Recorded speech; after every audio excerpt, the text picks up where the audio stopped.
Yeah, I thought it was a step in the right direction, and this team is looking to turn that corner to where we're able to play a consistent 40 minutes. And I thought we were close to that offensively. We got a little carried away in the second half at times, offensively, defensively.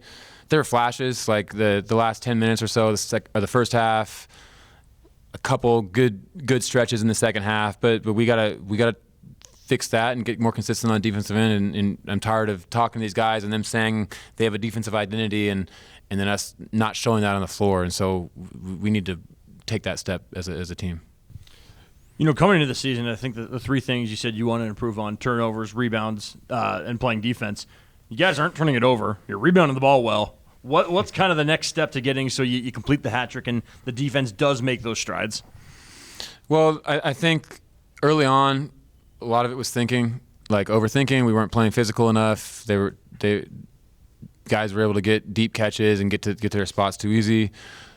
We've got to find that balance of playing hard and smart, and I think that we're showing flashes of it, like I said, but guys are getting easy looks and getting rhythm because of some errors, and then we start overthinking, and then they're able to just get to the paint. And so there's a John Stockton would talk about it with Jerry Sloan's teams all the time, and they would have games where usually in an NBA game the board is filled with all these defensive schemes and this, that, and the other, and once every couple of weeks it would just say GYFG on there. Guard your guy, and like that's kind of the mindset that we need at times. Is like we got to buckle down and take some pride one-on-one and making sure that we do our job. And I think that's kind of the next step for us. Ace comes in, you guys are down 2. When he leaves, you're plus 7. He comes in the second half, you guys are up 13. When he leaves, you're plus 26. Goes plus 31 on the night. It seems like this is not the first time either. I mean, he was kind of at the center of the Idaho and the Washington comebacks, even if they came up short. Just what do you feel like he is giving you off the bench, and maybe above all else, how in control he seems, where you're not dealing with maybe the reckless freshman moments as maybe some guys would have to go through. He's an offensive-minded guy, and early on in the fall, I think he took that really, really seriously of understanding how to play aggressive while also being under control. And I have full confidence in him offensively. The kid can score, he can shoot, he got the green light. He's done some amazing things already in 5 games on that side of the ball. That plus 31 today, because he played both sides of the ball. I mean, if you go rewatch his minutes, and when he first came in, he was an absolute dog on the ball. He was talking, he was moving. And when he has that mindset, that's going to take him to the next level. And, there's no freshman that comes in ready to play all facets of the game, and he's got more than enough talent to go do it. And I thought today was just a great step in the right direction for him as far as playing with that mentality on the defensive side of the ball. What have you seen from games 1 and 2 to games 3 through 5 now, the way that EY has kind of seemed to find his role? I think he's probably one of our smartest. Him and Audrey are probably our smartest players, and he was overthinking, and that was very, very clear that first game. I don't know how much production he had in 25 minutes versus Idaho, and he needs to just go play and play off instincts and use his intelligence, through that. And I think that he's starting to get more comfortable, and just like our whole team is, and kind of just similar to everybody. The way you guys played offense tonight, how close is that to your vision for what it can look like in the end?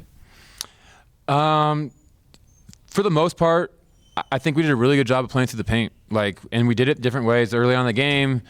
Man, Jerome, the way he started the game was unbelievable. Just his floor game, getting to the paint, playing off 2, getting guys involved, whether it's shooters or getting Indy a dunk early, that kind of getting to the paint through the guards. Audrey got to the paint. We were able to play through the post with Indy. Simon had some great post ups, and what I loved about our bigs today is they weren't posting up to score all the time. They were posting up because that was their job inside, and we got layups for guards because they were creating a highway by just sealing, taking the rim protectors out, and that's what it needs to look like as far as the physicality goes. And so I think we're understanding how to win the paint, and that's a big, huge part of our offense.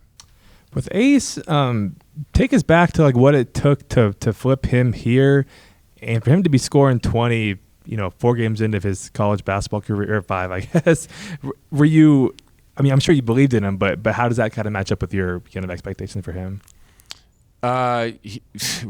We knew from early on that the kid was going to have some big time games offensively, and I've just been so impressed with his trajectory and the way that he's come in every 2 or 3 weeks during the summer, during the fall. I'll meet with these guys and kind of reset goals and reset expectations for what they need to do for the next month. And like, I've been brutally honest with him every single meeting. There's been some tough things that he needs to get better at, and every single time we meet, it's like, okay, awesome, we checked that off. Like, let's move on to the next one. And like, you don't see that very often from freshmen, to be able to just keep climbing the ladder like he has. And he checked another one off today. We'll go see if it's consistent. I mean, that's the tough part about being a freshman, is you don't really know what consistency looks like. And so, proud of him for how he's been able to take jumps. And then on defense, like on a technical level, is it like bad closeouts or just kind of losing shooters? Or like, I guess like when it comes to the actual like on court stuff, what are you seeing on defense? I sound like a broken record. Overthinking. And it's a very typical for a freshman to do that, because you're not playing these defensive schemes and having to understand personnel and coverages like that in high school. And so like him learning how to play hard while also being able to take a scheme and attack that. And like, I get on his ass because he like makes these errors that to me seem obvious, but then when I watch film with him, he corrects it, and it's not obvious to a freshman to have to go through these battles and learn through experience. And like, he's really just learned how to play through his instincts a little bit more now. What have you kind of made of, or what have you kind of seen from Indy's growth on offense? You know, it seems like he's always been good in the pick and roll and in space, but tonight was definitely his most just complete game on the offensive side. I mean, I probably sounded crazy to all you guys 2 months ago when I was telling you how much Indy's grown as an offensive player, and he's taking guys from the perimeter, and he's able to score off the block, and like, you really didn't see that much the first couple of games, and it was awesome to see him attack like he's been attacking some of our other bigs in practice, and just playing like a confident version of himself. And then you guys won the turnover battle and then scored 19 points off those turnovers to Southern Utah's 6. Kind of what did you see on that end to win that battle? Really good activity, especially the first 5-6 seconds of the shot clock where we got some steals. We need to be able to like not turn those into gambles, and I think that kind of hurt us a little bit at times. I want to be aggressive and disruptive without gambling, and so being able to force 14 turnovers is awesome. I want to go rewatch the film and see how many threes and open layups we gave out because of that, and we just got to make sure that balance of playing hard and smart is clear. What's the mentality going into Hawaii next week? That's a great opportunity for us to turn that corner. I asked if everyone in the locker room knew what a seesaw is. Most of our nationals had different words for those, and so like I drew it on the board. Like, we're fighting an uphill battle right now, offensively and defensively, just to get momentum and really understanding what that looks like. I think today was a step up that seesaw. We got to be able to just do that consistently, and you will do that against the high major teams that we're going to go play out there. And I think there's a chance for us to really tip and start playing downhill. And we have a really good team here. It just takes a little bit of time with the way we play, with the new faces we got. We don't have anyone on this team that's done anything close to their role on this team at this level. And so I just think that it's going to take a little bit of time, and hopefully we can avoid some of these gut-wrenching learning experiences that we've had and that I'm sure are still to come. But we can maybe learn through winning a little bit more now. What's the prognosis on Tomas, and do you have anything on Emmanuel? Obviously, that was pretty recent, though, of course. Thomas is day-to-day. We'll see. You know, those ankles are funny, and just want to make sure he's fully healthy. I got to talk to Haley and our trainer and figure out what's going on with him. What do the international guys call a seesaw? That's a good question. What? Yeah. I guess like you're obviously going to Maui to win the whole thing, but in terms of developing just as an offensive defense, what does success for you guys look like, kind of in that way? Continuing to play through our identity. Like I think understanding that balance, like I said, of playing hard and smart. It's about us being disruptive while also being able to execute our coverages. Like, I go back to that UW game. Like, we go play how we're supposed to play. We should win that game. I really think that we're right there and ready to turn this corner, and it's just a great opportunity for us to build momentum. And that's my biggest thing is to be able to build and carry momentum and stop stop having those plays that just completely kill that.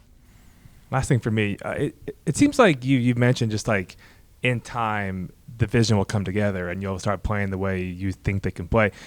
Is that kind of patience hard at all to instill in a bunch of 18 to 23-year-olds, or how do you get them to buy into that? It might take a little bit of time. I mean, that's the hard part about being a coach sometimes is you got to get these guys to believe something that they haven't done before. And for me personally, like, I did some year 2 at Washington State. I'm going to go back to my head coaching career. Like, the 2 championships I won, we were 0-6 versus D1 teams. The last one, and then I think the time before we were 1-4, and we had a nail biter versus Mississippi Valley State, and that was our one win in the first 5 games. And like, it just takes a little bit of time when these guys are new, and so just understanding what those lessons are, what we need to teach, what worked for us last time, and just having that experience, I think for me personally can help show these guys the way. And at the end of the day, like, the film doesn't lie. And so you go watch the film, you stay in reality, you understand that, hey, this wasn't good, that's what got us beat. This was good, we just got to continue to do this. I think these guys are pretty level-headed and just high character kids that can see the vision.